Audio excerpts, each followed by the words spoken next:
मैं शमशेर खान, सहाचार्य गणित, राजकीय कन्या महाविद्यालय चौमू। अपन ने सदिश समष्टि अभी अपन पढ़ रहे हैं। सदिश समष्टि में सदिश उप समष्टि के बारे में केवल मैंने डेफिनेशन पढ़ाई थी और एक थ्योरम जो आगे अपने काम में आएगी वो बताई, और दो उप समष्टियों का एक घात योग बताया। इसके अतिरिक्त सदिश उप समष्टि के लिए जो थ्योरम वगैरह है इस पे सदिश उप समष्टि पे वो अपन ने डिस्कस नहीं की थी, अपन ने बीच में छोड़ दी थी।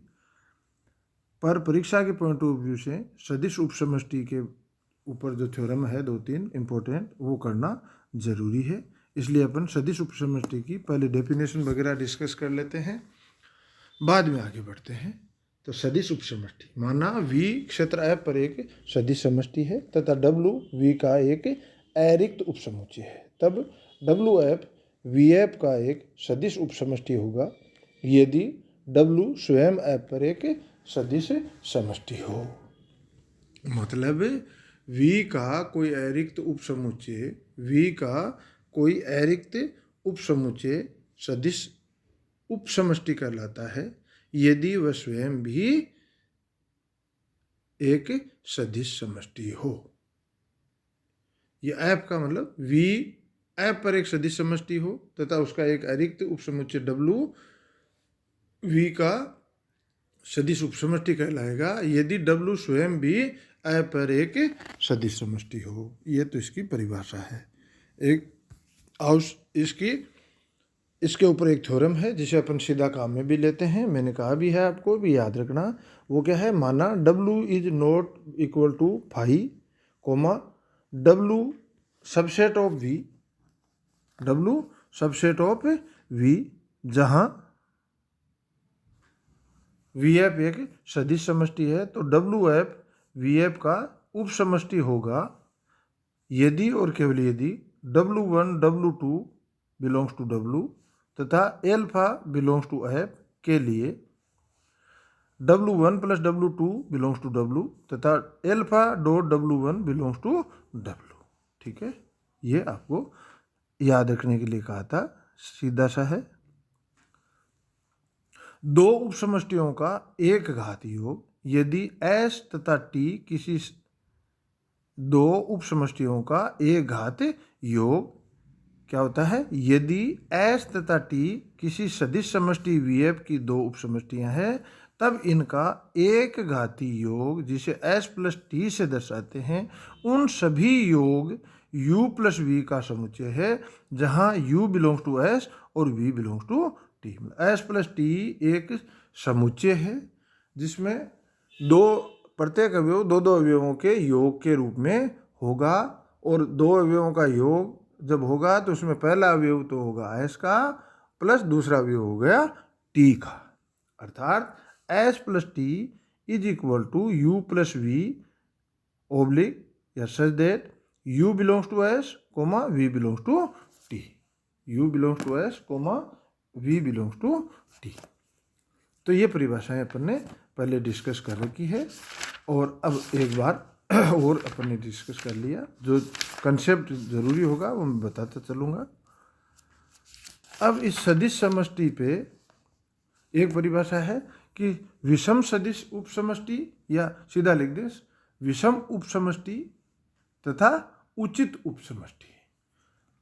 विषम उप समष्टि किसे कहेंगे कि प्रत्येक सदिश समष्टि VF की नंबर 1 V स्वयं, नंबर 2 जीरो समुच्चय, दो सदिश उप समष्टियां विद्यमान होती है। मतलब कोई भी सदिश समष्टि है उसकी दो सदिश उप समष्टियां अवश्य होगी। कौन सी, एक तो स्वयं वो सदिश समष्टि और एक जीरो समुच्चय, और इन दोनों को अपन विषम उप समष्टियां कहते हैं। और इन उपरोक्त ये दो जो उप समष्टियां बताइए, इनके अतिरिक्त जितनी भी उप समष्टियां हैं उनको कहते हैं उचित उप समष्टि। इनको क्या कहते हैं, उचित उप समष्टि। ठीक है, अब इस पे प्रमेय अपन डिस्कस करते हैं। प्रमेय, किसी सदिश समष्टि VF का अरिक्त उप समुच्चय W V की उप समष्टि होगा यदि होगा, इसके लिए आवश्यक एवं पर्याप्त शर्त इसके लिए आवश्यक एवं पर्याप्त शर्त क्या है? Number 1, W1 belongs to W, W2 belongs to W is equal to then W1 minus W2 belongs to W। पहली शर्त क्या है? W1 belongs to W, W2 belongs to W, then W1 minus W2 belongs to W। दूसरी, alpha belongs to है, W belongs to W, then alpha dot W belongs to W। ठीक है, अब belongs to W कह रहे हैं वो तो है कैपिटल, और ये अवयव के रूप में जहां W बोल रहे हैं वो होता है स्मॉल में। ठीक है, तो सबसे पहले तो अपन प्रतिबंध की आवश्यकता, प्रतिबंध की आवश्यकता मतलब कि यदि कोई सदिश उपसमष्टि है तो वह इस दिए हुए प्रतिबंध को संतुष्ट करेगी। दूसरा, प्रतिबंध की पर्याप्तता। प्रतिबंध की पर्याप्तता क्या होती है कि यदि कोई उपसमुच्चय V का कोई उपसमुच्चय दिए हुए प्रतिबंधों को संतुष्ट करता है तो वह क्या होगा? सदिश उपसमष्टि होगा। ये होती है पर्याप्तता। तो सबसे पहले अपन ले लेते हैं आवश्यकता। ठीक है, प्रतिबंधों की आवश्यकता। तो इसके लिए अपन मान लेते हैं कि माना WF VF की उपसमष्टि है। ठीक है, तो अब अपन ने क्या ले लिया? WF को VF की उपसमष्टि ले लिया, तो अपन क्या कहेंगे? तब उपसमष्टि की परिभाषा से WV की संक्रियाओं के लिए स्वयं भी एक सदिश समष्टि होगा। मतलब V की जो संक्रिया है उनके लिए एक सदिश समष्टि होगा। अब सदिश समष्टि के लिए अपन ने क्या पढ़ रखा है? सदिश समष्टि की परिभाषा अपन ने क्या पढ़ रखी है भाई? कि सदिश समष्टि किसे कहेंगे? यदि वह V प्लस आबेली समूह हो। चूंकि अपन समझने के लिए सदिश उपसमष्टि क्या होता है? एक सदिश समष्टि होता है। तो अपने को सदिश समष्टि की परिभाषा क्लियर होनी चाहिए, पहले पढ़ रखी है, फिर एक बार रिपीट कर देता हूँ।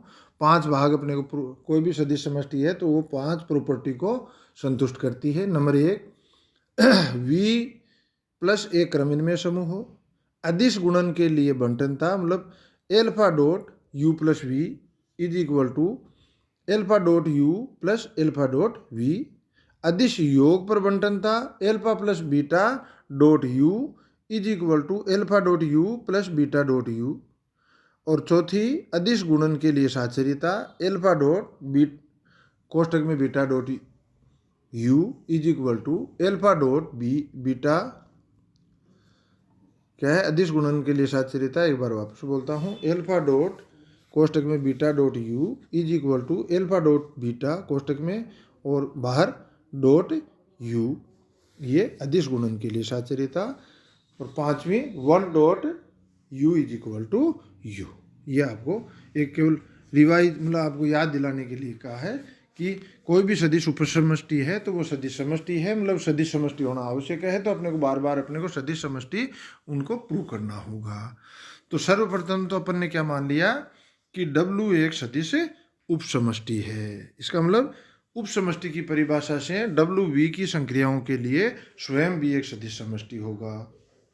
और सदिश समष्टि है तो W संक्रिया प्लस के लिए आबेलिक रूप है, मतलब W प्लस एक क्रमिन्मय समूह है। दूसरा, W अदिश गुणन के लिए संवृत होगा, अदिश गुणन के लिए संवृत होगा। फलतः W1 belongs to W, W2 belongs to W, then W1 belongs to W, minus W2 belongs to W। क्यों? क्योंकि ये योग संक्रिया के लिए एक समूह है, अर्थात प्रत्येक अवयव का योगात्मक प्रतिलोम विद्यमान होगा। तो minus W2 belongs to W2 होगा, W होगा। Then W1 plus minus W2 belongs to W, अर्थात W1 minus W2 belongs to W। तो इसकी एक प्रॉपर्टी अपन ने प्रूव कर दी। यदि सदिश उपसमष्टि है तो एक प्रॉपर्टी प्रूव हो गई। दूसरा, सदिश उपसमष्टि है तो गुणन संक्रिया के लिए समर्थ है, अदिश गुणन के लिए। तो अपन एक अदिश ले लें, alpha belongs to F comma W belongs to W, then alpha dot W belongs to W। अतः यह सिद्ध होता है कि प्रतिबंध आवश्यक है। अब प्रतिबंध की पर्याप्तता, माना W is subset of V comma W is not equal to five, तथा W दिए प्रतिबंधों को संतुष्ट करता है, ये मान लेते हैं। और प्रूव क्या कर देंगे कि W एक उपसमष्टि है, तो पर्याप्तता हो जाएगी। तो अपन ने क्या लिखा है, माना W is subset of V comma W is not equal to five, तथा W दिए प्रतिबंधों को संतुष्ट करता है।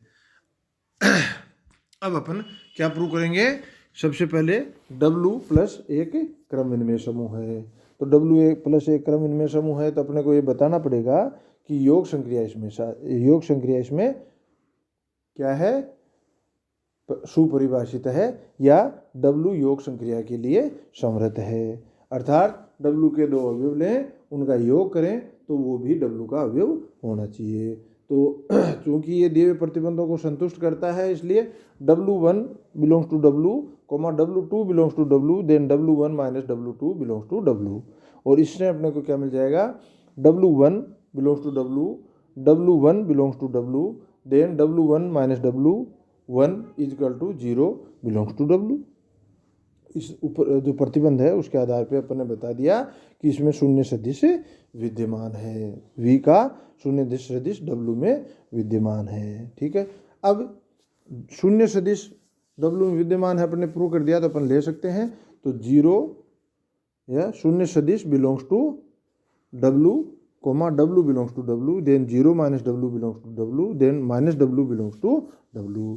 अर्थात प्रत्येक अवयव का योगात्मक प्रतिलोम विद्यमान है। पुनः W1 belongs to W comma W2 belongs to W, then W1 belongs to W comma minus W2 belongs to W। क्यों? क्योंकि योगात्मक प्रतिलोम विद्यमान है। देन W1 माइनस, क्योंकि दिए प्रतिबंध को संतुष्ट करता है तो प्रतिबंध यहाँ काम में ले लेंगे। तो W1 माइनस कोष्टक में minus W2 belongs to W, या W1 plus W2 belongs to W। अर्थात योग संक्रिया इसमें समर्थ है। तो योगात्मक ग्रुप होने के लिए पहले तो योग संक्रिया समर्थ होनी चाहिए, फिर उसमें साचरिता होनी चाहिए, उसमें तत्समक का विद्यमान होना चाहिए, तत्समक विद्यमान होना चाहिए, मतलब शून्य सदिश विद्यमान होना चाहिए, और प्रत्येक अवयव का योगात्मक प्रतिलोम विद्यमान होना चाहिए, और योग संक्रिया क्रम विनिमय होनी चाहिए। तो ये तीन चीज़ तो अपन ने प्रूव कर दी, और दो चीज़ अपने आप प्रूव है। क्यों है? क्योंकि W के जो भी जितने अवयव हैं वो V के अवयव हैं, और V के अवयवों में जो संक्रियाएं जो प्रॉपर्टी उन अवयवों के लिए सत्य है वो W के अवयवों के लिए भी सत्य होगी। तो मैंने लिख दिया, क्योंकि W V का उपसमुच्चय है, इसलिए W के अवयव V के अवयव है, W V का उपसमुच्चय है, इसलिए W के अवयव V के अवयव हैं। इसलिए क्रम विनिमयता व साचरिता का योग के लिए पालन करेंगे, मतलब योग के लिए क्रम विनिमयता और साचरिता W में भी सत्य होगी। अतः W प्लस एक आबिली ग्रुप है। ठीक है, और आगे भी इसी प्रकार अपन लिख देंगे, क्योंकि W is subset of V। Number 2, प्रतिबंध से W अदिश गुणन के लिए समर्थ है। प्रतिबंध जो 2 है अपन ने लिखा है, जो माना है उसमें यह माना है कि W दिए हुए प्रतिबंधों को संतुष्ट करता है। तो दूसरा जो प्रतिबंध है वो क्या कहता है, नंबर 2, द्वितीय प्रतिबंध से W अदिश गुणन के लिए समर्थ है। एक चीज ये आ गई। आगे W के अवयव सदिश समष्टि के सभी अभिग्रतों को संतुष्ट करते हैं, क्योंकि V के भी अवयव है और V के अवयव संतुष्ट करते ही हैं। तो जितने भी अवयव W के हैं वो V के अवयव हैं, इसलिए ये सभी अभिग्रतों को संतुष्ट करते हैं। और क्यों करते हैं? क्योंकि ये V के भी अवयव है, मैंने लिखा है। अतः W स्वयं भी एक क्षेत्र है पर सदिश समष्टि है। फलतः WF VF का उपसमष्टि है। फलतः WF VF का उपसमष्टि है। धन्यवाद।